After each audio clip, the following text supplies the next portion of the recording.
When restricted by the West, Huawei built its own future, and 55 million people live on it already.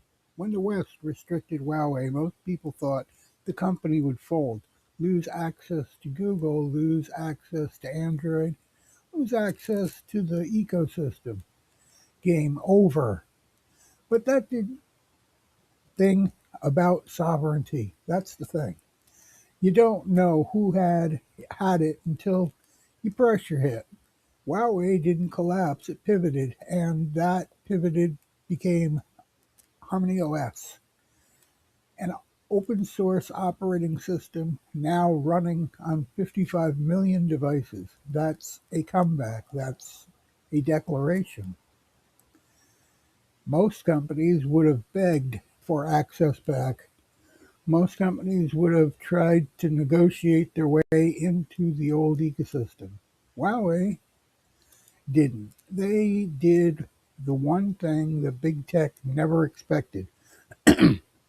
They took control of their own stack, their own OS, their own app ecosystem, their own developer tools, their own cloud, their own identity. That's sovereignty in action. Not because they wanted to, but because they had to. Pressure revealed who's dependent on who's sovereign.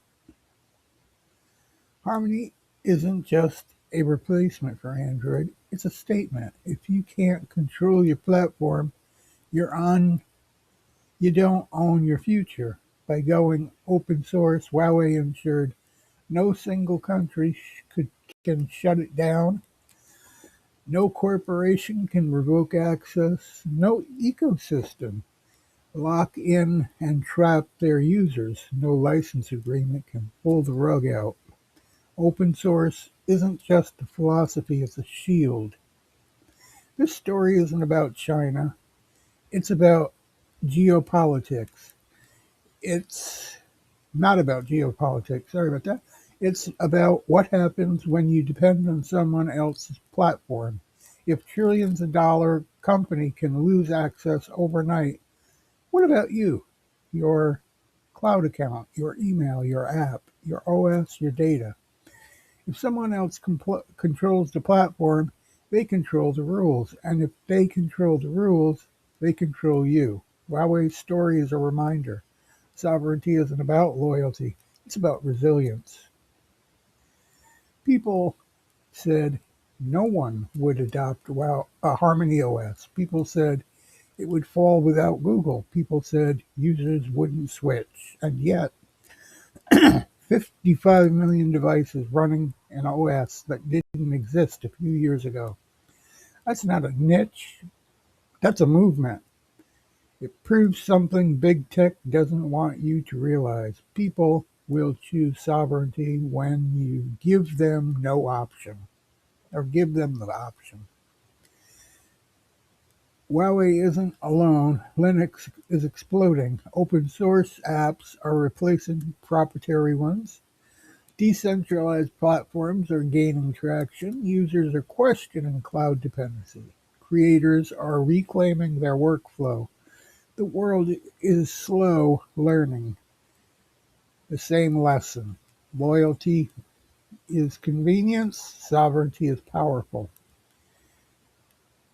Don't you don't need to be a big giant to think like one. Ask yourself, if this service disappears tomorrow, would I still be functional? If this platform locked me out, would I lose everything? If the company changed the rules, would I have a backup plan? Sovereignty isn't paranoia, it's perception. Huawei didn't wait for permission, they built their own future. And maybe that's the real message. When the ecosystem restricts you, sovereignty is the only way forward. This isn't about East versus West, it's about dependency and independence. Harmony is just one example of that happening when the company refuses to let someone else define its limits. And that's the heart of personal digital sovereignty. control your tools, or your tools will control you. Stay sovereign, stay aware, and keep building your digital life on your own terms. Like, follow, and subscribe. We'll see you again.